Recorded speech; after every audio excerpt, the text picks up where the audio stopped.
Welcome back to Brian Knows Movies. Let's talk about Amsterdam.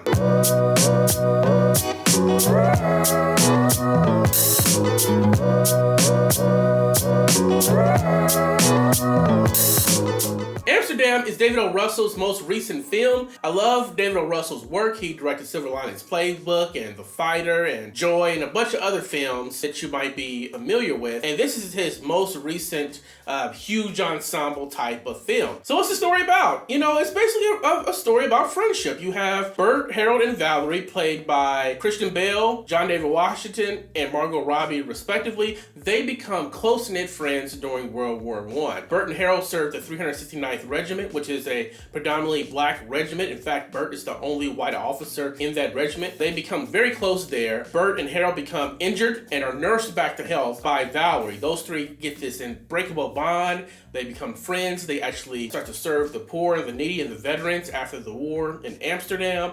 And they can't be pulled apart. They're peas in a pod. Fast forward 15 years, and Burt and Harold are now in New York. Harold is a practicing lawyer. Burt is practicing medicine. Burt and Harold are hired by Liz, who is the daughter of their former commander, to investigate his death. There's something fishy about the way that her father died. So while during their investigation, they figured that, yes, something is wrong, and they want to get to the bottom of it. But while they're investigating and starting to unearth some things, they are blamed for murder themselves. So they're on the run. They're trying to prove their innocence. They're trying to figure out what's going on with the death of their former commander and how all these things interrelate. They need some help, so luckily a friend from the past shows up, and she's in the thick of the thing too, trying to figure out what is going on in New York. So that's the movie in a nutshell. There's a lot going on in the movie. There's a lot of plots and subplots, so I did my best to summarize without giving away any spoilers. But that's probably why there are so many characters in this film. You have everyone from Mike Myers to Mallory Ramick to Anya Taylor-Joy. You have all these people in the film trying to put the threads of this plot together. And since there's so many characters in the film, a lot of them just don't have enough screen time to make much of an impact. Even though this movie is 2 hours and 15 minutes, it seemed like they needed more time to flesh out characters and make them a little bit more important, a little bit more significant to the story. Robert and DeNiro as a supporting cast member, he does shine in this.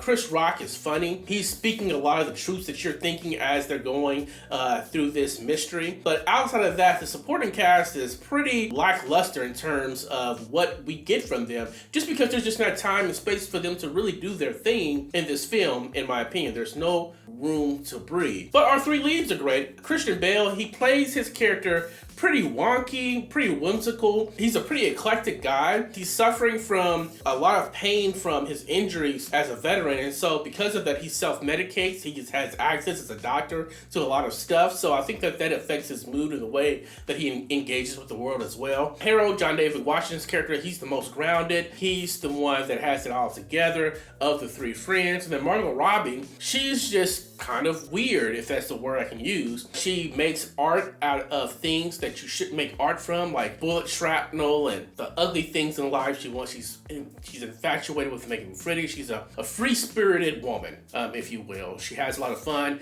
and the three of them gel really well together. Each portrayal is pretty distinct, and it keeps you in the film despite there being so much noise going on in the background. In terms of production design, there's a lot of things I like about the film. I think that the costume design is great, especially the design of the military officers' uniforms. I like the way that they did set design and interior design of these spaces to match the 1930s. It was a very clean and crisp type of, it reminded me a lot of old films from the 40s. They decided to make everything very warm in terms of cinematography. Everything have these really warm hues to it, which I believe was done to try to lighten the mood of the film, because there are a lot of heavy topics in the film, and maybe warming it up would lighten it up a bit, because it's still supposed to be, I believe, a mystery comedy more than being on the dramatic side. The only other thing that kind of bothered me was some of the prosthetics on some of the extras and some of the smaller roles of veterans. It looked kind of corny. I was like, this is kind of more like a community theater vibe than it is major production, but that's a minor gripe, definitely. I don't know what to say about this story. There's just so much going on where you're trying to understand the friendship of the three main leads. You're trying to solve the murder of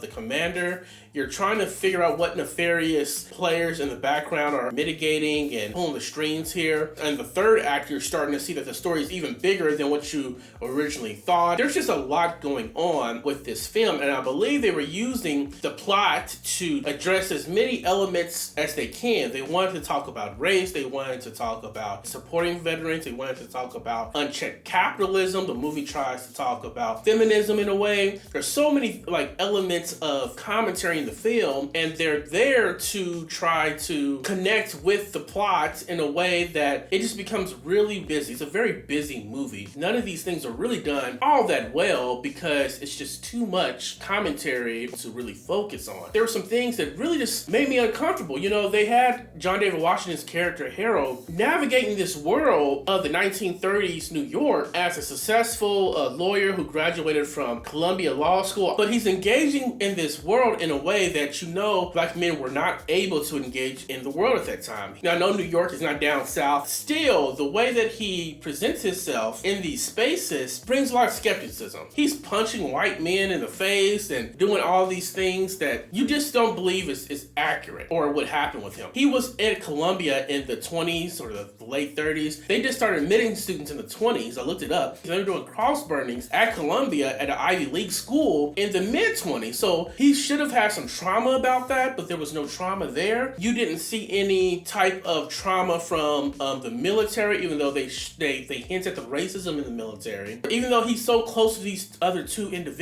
white individuals, race is never really a conversation that they talk about. You know, they hint at it, but they never talk about his lived experiences, which should have been a lot more tragic than what the movie lets on. I also don't like the way they just handle racism in general. Like, everybody who's racist in this film, they're like village idiot type of characters. There's a cop that's super racist, but he's also like the worst cop. There's a stupid man. There's military people who are stupid acting in terms of racism, but they also seem to be like these yokels. It kind of sanitized its racism of the time, that it was only uneducated white people who were projecting that, and also it wasn't that dangerous. It's like, none of this feels right. The movie I compared it to was Green Book. Green Book was a movie where, actually a lot more graphic than this film in some scenes, but it tried to explain away or to show that we can get past racism through this idea of love and acceptance and friendship. And yes, that's part of it, but there's a lack of authenticity there that you feel like as a black person that you're being gaslit. If I'm feeling this way in 2022, that this man in 1932 or whenever this film is set is navigating the world in such a way. They even hint at the interracial relationship he has with Valerie about how he's not safe, but you never really feel like they're not safe ever in the film. It's just like, if you're going to go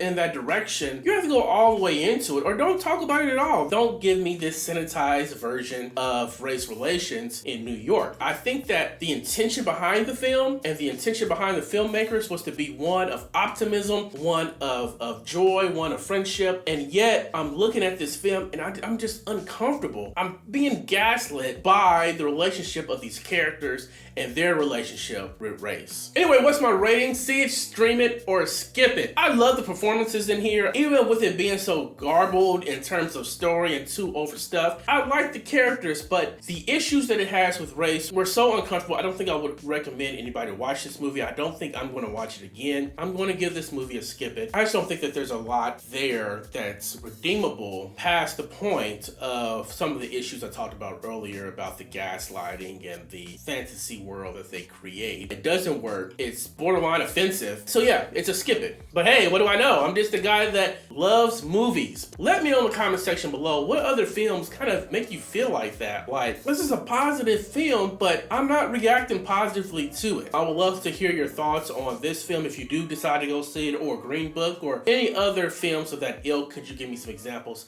I'd love to hear from you. Thank you so much for continuing to support my channel. Follow me on all my social media accounts. I have some great videos and shorts in those spaces as well. Thank you, and I will see you at the theaters next week.